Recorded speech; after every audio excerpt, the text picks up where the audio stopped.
Welcome to the Microcap Brief. Today, we're diving into one of the most dramatic and time-sensitive events in the life of a small company, the Nasdaq Delisting Countdown. Forget abstract rules. We're talking real-time pressure, a ticking clock, and what it truly means for your investment when a company is fighting to survive on a major exchange. In our first episode, we covered the basics of Nasdaq compliance, the infamous $1 minimum bid price rule. Today, we're going beyond the rules and into the high-stakes game that unfolds when a company breaks them. The starting gun for this race against time is a formal deficiency notice from Nasdaq. This isn't a friendly suggestion. It's the moment the countdown clock officially starts ticking. Once a company receives a deficiency notice, usually for failing to keep its stock price above $1 for 30 consecutive days, the clock is set. They are given a grace period to fix the problem, which is typically 180 calendar days. The company is legally required to publicly disclose this notice within 4 business days, usually through an official press release or an 8K filing.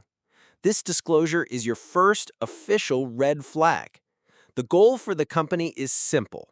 Get the stock price to close at or above $1 for at least 10 consecutive business days before the 180 days run out. So what does a company do during this 6-month countdown? This is where their actions become a live case study for investors.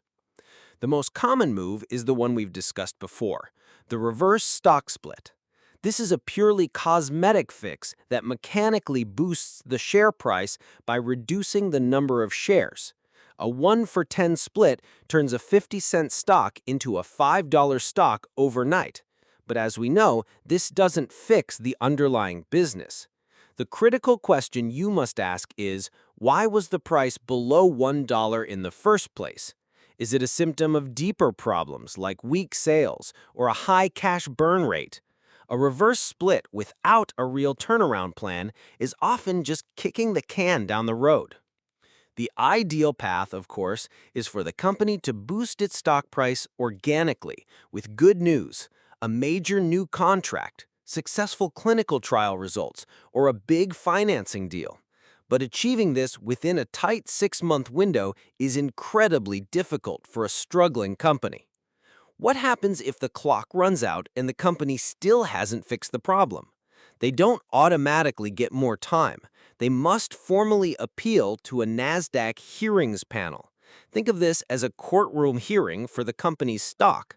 The company must present a concrete, credible plan to the panel, who will then decide whether to grant a discretionary extension, often up to another 180 days, or to deny the appeal and proceed with delisting. This is a true Hail Mary, and getting this extension is a very high bar to clear. So what happens at the end of the line? If the company succeeds, the deficiency is dismissed. But this does not mean the all clear. You must immediately ask, was the root cause of the problem fixed, or was it just a temporary patch? The underlying business challenges often remain. If the company fails, Nasdaq will issue a delisting determination.